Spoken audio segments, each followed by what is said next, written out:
Hi, welcome back to Let's Talk Football with Abu Adams. And Andrew. Yeah, today we are just going to go over a little bit of everything that we did before. We had been held back by the COVID and we've not been able to do a lot, but now we are coming back and hopefully we can go ahead with this. So I just want to say hi to a few people. I'm saying hi to Collins in Hamilton, Ontario in Canada, and then also hello to Mutari in Melbourne, Australia. So yeah, keep up with us. Welcome, Andrew. Yeah, thank you. It's nice being here once again. I also like to say shout outs to a little bit of my friends, like Gerard in UAE, and then Ibrahim, and then David. I know they are my number one fans. They like to follow us, so keep following us. Today, as he said, we've been held back with the COVID, but thanks to God, we are back again, and we just want to talk something small. Let's see how our football will keep on growing. All right, so we're going to talk about Asante Kotoko, who are representing Ghana in the Champions League and the African edition, and also we are going to talk a little bit about our league, the refereeing and everything, and then generally the attitude of everybody. So Kotoko played Mauritania, and there was a little bit of COVID problems, and they went through that. They qualified to the next stage, but then they were playing against Al Hilal from Sudan. The Sudanese came here, and Kotoko, they had all this COVID thing. The two of their players couldn't play, and they started. But in the end, Kotoko, they were able to raise their team, and they beat Kotoko 1-0 here in Accra. And then Kotoko went there. So when Kotoko went there, they also did their test. But I don't know how it went, because I think according to CAF, everybody has to do the test 72 hours before you come. But Kotoko had to do the test, and they found out that 5 of their players could not feature. So depending on the number of players that Kotoko took there, they couldn't raise a team. So Kotoko fell out, and then the Sudanese team went ahead.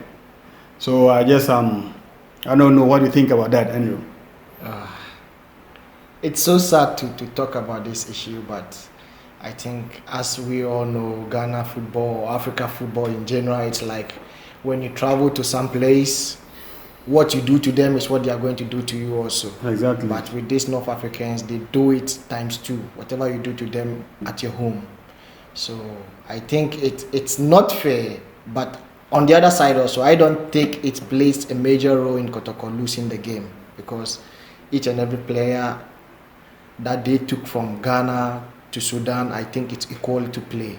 So whether the starting lineup wasn't that good for those who used to play, at least those at the bench also are also good. That's why they travel with them. So I think whatever happens, it happened. But we shouldn't, I don't think, or I don't see it's like we blaming it on them losing the 5 players because of the COVID. I don't see it that way. That's my opinion, actually. But I think beside that also, you and I know there are some things behind also. Yes. Which might be the cost of them losing, not even the COVID or the players that they lose. Yeah, I think so. But on one other thing is that I don't know the number of players that Kotoko took. That's one thing. I don't know. If they took 18 players and they lost 5 players, they are not going to allow them to play, because you need to raise a team. And if you lose 5 players, you cannot raise a team. That's one thing. And like you are saying, I know this is, I don't want to say it's a controversy or like it's something. I know many people had their opinions about that thing, when the players refused to train because of their bonuses. Some people said they disgrace Ghana. Some people said they are fighting for their right. And then,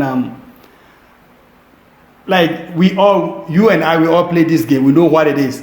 And there are places there are certain opportunities that you take, that you know that, if we don't get our money here and we go back here, we're not going to get the money. Absolutely. Yeah. So, like, honestly, I don't know what to say about that. But for me, I don't see it like being bad or something. I think that is the right thing they did. If you are owing the guys, aside football in Ghana, they don't do anything. That's what they do. That's what they feed their family with. How can you owe them for 5-6 months without paying them? How do you want them to survive? How do you want them to be happy to play? So for me, I think that's what they did, because I don't think this is the first time they're asking for their money. They have started from somewhere, but I think the management are not looking at that side. Yeah. They prefer to keep quiet, go silent on those things, and then even I know sometimes when you get to some stands, those who talk much are those they are not even going to call them to come to camp. Yeah. Just because they are fighting for their rights. So I think they did whatever they did is on the right side. Okay. Yeah? That's the only way they could get their money. Yeah. And the thing is that, but what I think is that when you fight that way for your money and they give you the money, now it's left you to perform. And if you couldn't raise a team, then it's not the player's fault anyway. It's just something. And on the other hand, we're still talking about Kotoko. The management also did something. Not that we are fighting because we are old players or we have friends or things. Like they fired Maxwell in a very wrong way, and it affected the team. Definitely affected the team because the players were not happy. And I heard that the Kotoko management board itself were not happy because the CEO just took a decision. Maxwell lost to Olympics and then they fired him. He lost only one match. And so like this went ahead and affected most of the players because the players wanted to meet the board. They said they didn't understand why Maxwell should be fired. So I think there are many things that went into many factors that contributed to Kotoko falling out of the Champions League. And so I think it's always a lesson that we all learn. Yeah. Like all the other teams, we learn from this thing and we shouldn't repeat those mistakes. So yeah, but let me just talk a little bit about Maxwell. Actually, I don't know what really triggered everything that happened. But when you are looking at a coach like Maxwell, I have been lucky to play under black coach and then white coach during my time. Okay. Yeah. Now this is what happens.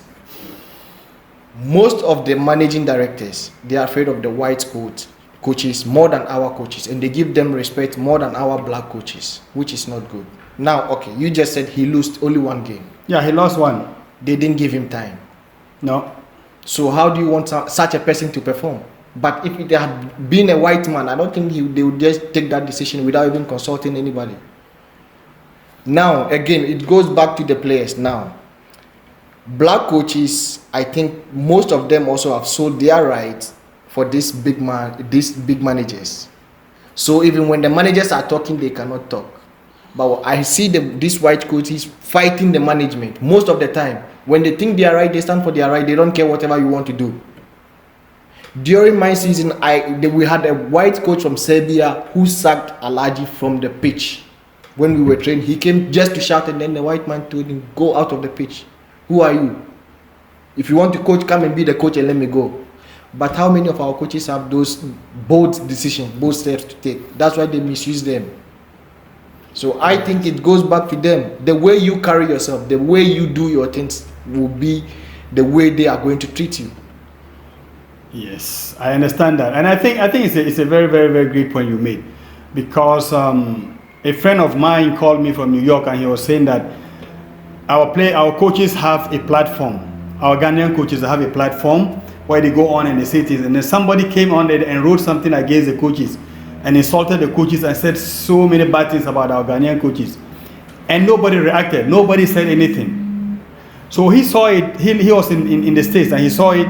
And then he reacted. So after he reacted, then now our Ghanaian coaches are calling him, got his number and calling him secretly to tell him thank you. So I was saying, like, why can't you react? Yeah, that is your profession. Yeah, it's your job. It's not like you're good coaches, you're bad coaches. It's not like you're bad coaches. It's just that the circumstances that surround everything because it comes there, it doesn't give you the atmosphere to do a good job. This guy, you don't know whether the coaches are paid. You don't know how much they owe them. You don't know what is going on and all these things. So you didn't just come out and say these things. But it's a very, very sad situation where we have to have our examples are always based on white coaches and black coaches, which is sad. But that's a fact because the white coaches, like this Kotoko situation, it would not have gotten to that. Yeah, this is what I'm saying. Because the coach will say, if you don't pay them, we're not traveling. You're not traveling at all. But if you have an African coach or like a Ghanaian coach, for that matter, he has a limit. Like now, I know that after Maxwell was gone, it was Smith, Johnson Smith, Ebu Smith's brother. He's the stand-in coach for Maxwell. Okay. And so he's not a substantive coach, but he's just acting for Maxwell. So I think he has a limit that he can talk. And there was a situation that they were even saying that criticizing him that he doesn't have the qualifications to be on the bench. Okay. So in that case, he's limited to certain things. He can't say much. Can't say much. Yeah. So when and so all these things just contribute to Ghana football. But what I just think is that we need to take lessons from all these things and then and stand up. And I just think that our coaches should be able to stand. I don't know what it takes that is pulling them down. I don't know. It could be something that's dragging them, like they have secrets that nobody knows the secret. But we should be able to stand firm and be honest. Everybody has a secret. Yeah. If it comes to that. Yeah. But I think it's due to like your boldness to talk. If you know you are doing the right thing, nothing stops you from talking. Or if you know the job they've given you are equally to the job, then you will not be afraid of anybody. You will not be afraid to talk. But this is the case that even you find that some of the coaches going back taking money from the players before they feed them. That's the sad part of it. Before they feed them, I have even had a call before. They told me they haven't even eaten my sign-off fee, so how can they feed me? But at that time I was on top form to play. I didn't get the chance until the coach left.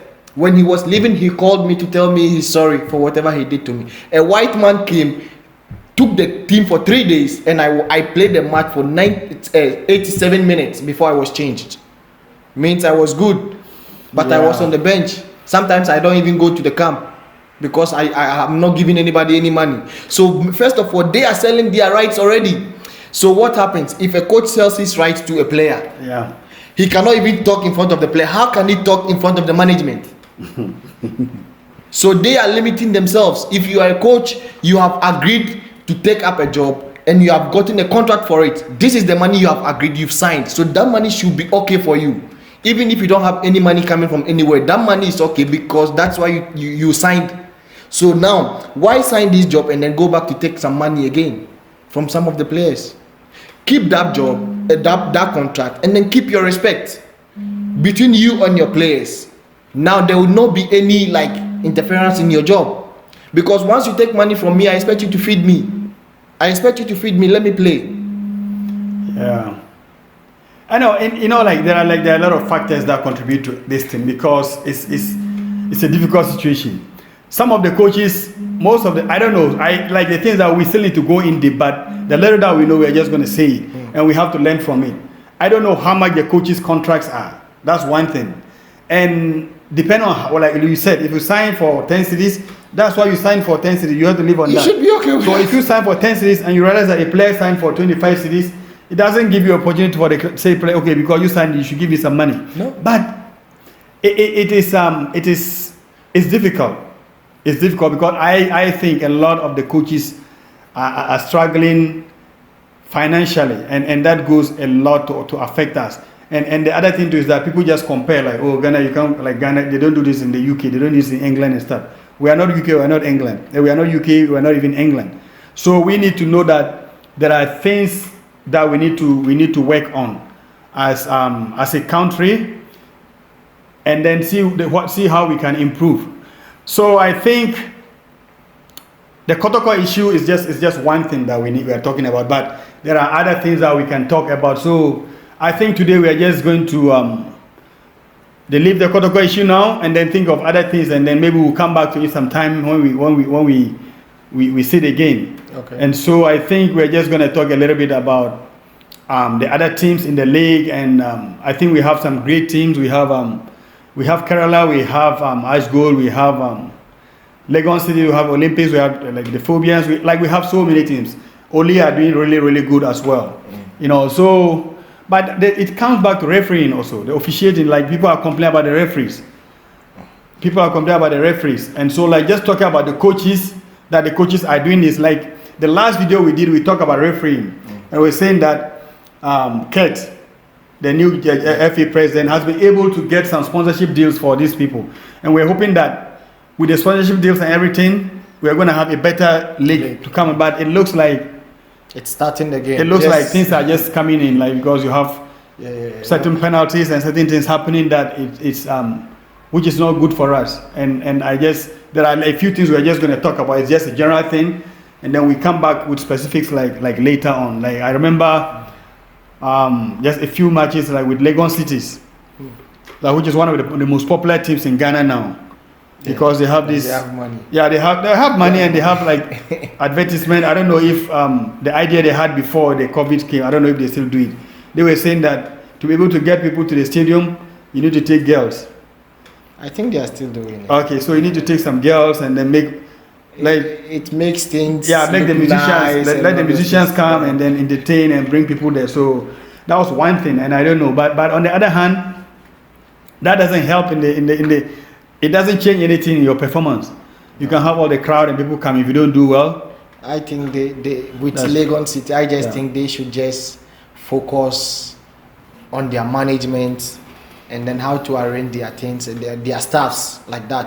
Okay. Because I think there are one or two things they are not really straight with. Okay. I think some of the players also are not happy, so it goes back to the performance of some of them. Okay. And then with this coach issues, it's also I think they just have to sit down and then look up to it, how to resolve those issues so that they can come back on track. Okay. So, but I think they are doing well, just that they are not having the luck. If they are able to sort out those issues, I think things will start going well for them. You know, sometimes it happens in football. You play well and you don't win. You don't win. But if you play well and you don't win, nobody asks about who played well. They're asking who won the game. Yeah, it's so sad also, like I heard you saying it even got to the extent that they lost the game and then they had to go back home with I think they ordered their driver to leave the place at the stadium. Which is not good. It doesn't show respect in the first place. If the management took that decision, it's not good. Whatever happens, they have lost the game already. So making them going home individually with trotro or with private cars will not change the results. It's already done. So they just have to sit up, see how they can sort issues out. But not to say what they did is foolish or it's stupid, because it doesn't change anything. You think you are punishing the players or what? They've already lost that 3 points and they have to come back to training. How are you going to welcome them back on training?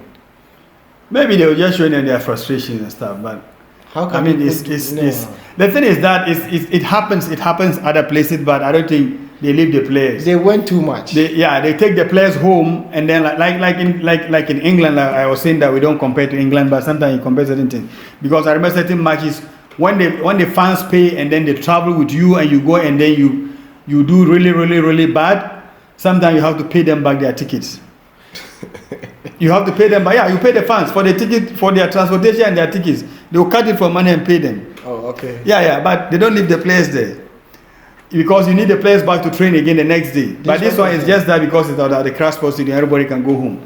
So if you have things like that, I mean, it reminds the players that next time there are things you need to do. And also, I think the other thing that I didn't like about the Legon Cities was when they played against Liberty Professionals. And every time, this is all hearsay, because I couldn't go to watch the game. But they lost by 1 goal to Liberty. And I heard they tried to attack the referee, and then they held them, the security blocked and everything. And they also took their macho men there. I'm going to talk a little bit of our Premier League and also about our National Under 20 and just a few little bits, and then that will be it for the day. So we're just talking about our Premier League and the Legon Cities. They had a good commercial thing that they were going on. They had bringing girls and musicians, I think Shatawale and the other guys, to try to attract people to the stadium. But on the other hand, there are certain things that happen like before we said, like what Andrew said about leaving the players at the stadium to find their own way home. I don't think that was a good example. We know that people get frustrated and things, but it wasn't the best. And the other thing was that I think the last time they went and played against Liberty Professional at Carl Randolph Stadium in Dansuma, and they didn't like the officiating, which we all know happens, but to come out with macho men and start shooting, that was like something different, and that's what we had.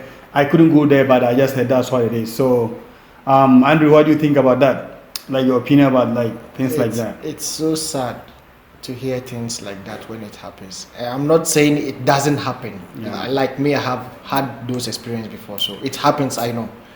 But first of all, we ask ourselves, are the officials officiating the match the right way? That one is a question to be answered. And then again, those macho guys can go on the like in the stadium, but they cannot carry guns in the stadium. It's not allowed. There is a security checkpoint. So how do they get those things in there if what they are saying is true? It might be outside the stadium they did that, but in there, I don't think they could have gone there with those guns and all those things. I know some of them also carry sticks and all those things. They use it on the pitch, but it goes down to the officiating of the game. If the referee doesn't do what he's supposed to do, then I bet you it's going to happen. But like we said from the beginning, like we getting sponsors in the Premiership and then all those things, we were thinking like the referees would get good money that will stop them from taking bribes. Like before we used to know, like when I was playing, I know when we are playing home, what our management does is that they meet the referees halfway, bring them, give them good hotel to sleep in, and then good money, and then when they come, the match is already decided in their pocket already before they come on the pitch. But we were thinking with the sponsorship, all those things will go off, or with the expose. We were thinking, but if it's now coming back, because I overheard one of the coaches, he said he didn't want to complain too much because there will be a sanction for him, or the next game they could do the same thing to him again. So he was scared of complaining too much, but he wasn't happy with the decision. He took one penalty and then something like that. So I think it's not good. But all will start from these officials. If they go and do the right thing, I don't think everybody will be angry at them or will be angry to do something bad or so do. Because going in a game, it's win, lose or draw.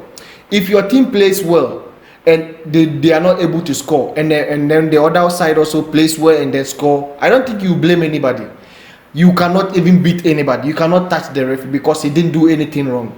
But this is the case. If he does something wrong, then all the blames will go on him. That is when you see these laggards acting.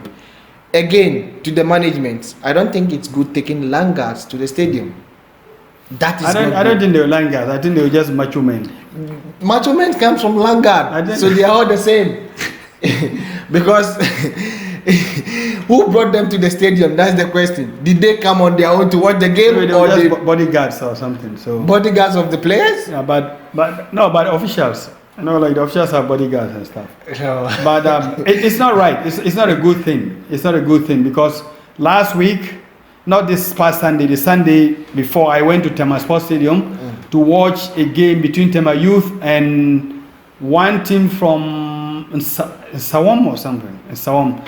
It was a Division 1 club. Oh, okay. And it was just terrible. Like the officiating was bad.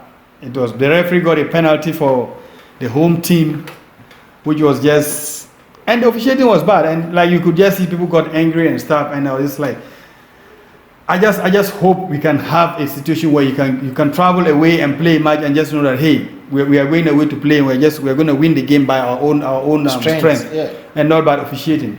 But it's I think this has been going on for a long time, that something has to be done.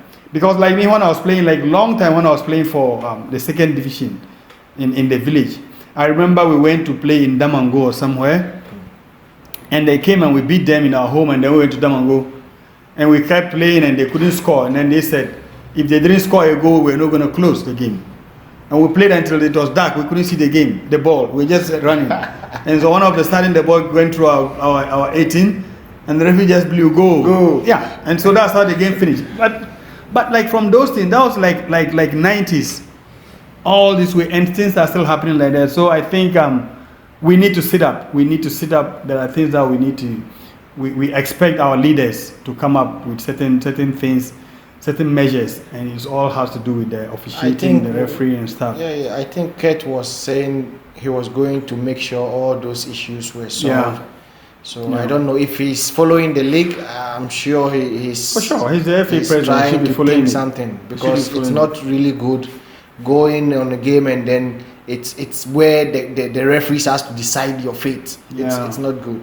We all fighting and then someone just comes from nowhere and then say it's a penalty. You just give people just because they've given you money and then you make them win the game. It's so sad to see those things. Let the boys fight, play the game, win, and then everybody is happy with them. And be happy, and you can celebrate about the winning that. But if they just get the referees helping them, those staffs are not good. Yeah. I think it's really killing our game. So if he's following the league, he should just talk to them and then let them sit up. And so, and that's one thing that we need to work on again. And then the other thing I want us to talk about is the national under 20, the satellites. They were in Benin. They qualified for, I think, the other WAFU. I'm not sure what tournament, but it's under 20 WAFU that they qualified for, and they were supposed to go to.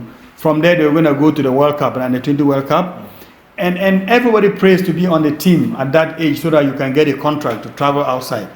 And so the FIFA, I heard the FIFA canceled all the tournaments. Okay. Yeah. So as soon as FIFA canceled the tournament, some of our officials, some of our Ghana very, very respected football people were celebrating. Why? Which was very sad, because they were accusing Ked that Ked had most of the players on the under 20 national team were Ked's boys, which I don't know. I have no facts. I don't know how true that is. But to celebrate because it has been cancelled and Ghana is not going to go and everybody's going to sit home, I don't think it's a good thing. But it also comes from how, like, whatever brought that thing. If it was true that Ked had a lot of his players on the team, then that is not a good sign. It's not a good thing too, because there are many teams in Ghana. So at least if you get 1 or 2 players or 3 players, at least if you have 3 or 4 players on your team and the other goes to other thing, but that should be key. But to have, I don't know how many people, but that was the complaint. So I don't know what you think about that. It's so sad to talk about this issue again. Like, I think previously we talked about this, a little bit about this, and then we did. I told you, it's not new to me. Whether he's having majority of the players or not, it's not new. But him being a president and then acting that way, that's what makes it bad. Now, we have more than 20, 30 teams in Ghana. Yeah, sure. So even if each team is to provide a single player, I think it makes up a team. So even if Ked is having 5 or 6 boys in that under 20 squad, it's very bad. It's not helping the football. He should know. And then it goes back down, like I said before, management and paying for boys to play. There are people who really know how to play and they deserve to be in the national team. Yes. But they don't get the chance because they don't have good management or they don't have good money to pay. So these things are still there. I was thinking, like you said, he's coming to change a lot of things, but I don't see us going through that direction, because if one of our respected people in the football comes out to jubilate and says this is what is going on, it means it's true. He will not just come and lie. Yeah, I know. But the other thing to what people are saying is that, okay, the question people said was that did the boys perform or not?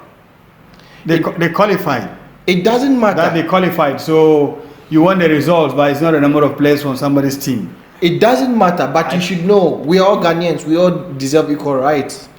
Yes. Whether they qualify, yes, we are okay. They qualified, yes. But looking at the way it was chosen, is it the right way? He just used his power to put his guys to get more contract, to make more money. He's not doing the job. He's not even thinking about the job. He's thinking about how to get contracts for his boys. Other people also are investing in the football, investing in the kids, training them. How do you want them also to make money from the game? At least if they also have 1 or 2 players in there, at least they can also get a contract. Like Thomas Partey. He traveled how many years now? But Tema Youth is getting some of his money, right? Yeah, they're getting development fees. And then, even his coach team is getting. And Palmer is happy. He's happy. Yeah. So it goes down to giving everybody the chance to play. It shouldn't be necessary because I'm the head, I have to put 5 players, I have to put 6 players. No. It should be shared equally to everybody. Let's go around, choose the players, and then take them. Do the scouting, bring them, try them, choose, select. Before it was done in these Milo tournaments, inter schools, inter course, all those things, and then the course. And then we all group up and then they reshuffle again. But now we don't see it happening. Before we know, they have the squad already. Where from those squad? Yeah. Some of the players even we don't know even where they are Sometimes really they select the playing. team before they bring the coach. They say, hey, this is your team. This is your team. You have to manage. So the coach doesn't have a much say. And then even it doesn't end there. They say this is my player. You have to feed him by force. Yeah. So it's very sad if that's how he's going. It's not good. I think, and I hope that things are gonna change for the better. I think things are gonna get better. Curtis been here for just over a year, and then we hope that things will get better and we'll forge ahead. So I think we're just gonna wrap it here, and then we'll have some time again for. We'll continue again with another video, and then so we're just going to thank the people that are watching, the people that support us, keep supporting us, and then we can take this to the next level. We're all like doing for the good of Ghana football, and we're happy that Partey is back from his injury. I think he played yesterday. Partey played last night, and he played well. So we're also cheering for all the Ghanaian players abroad. Keep fighting. It's not going to be easy.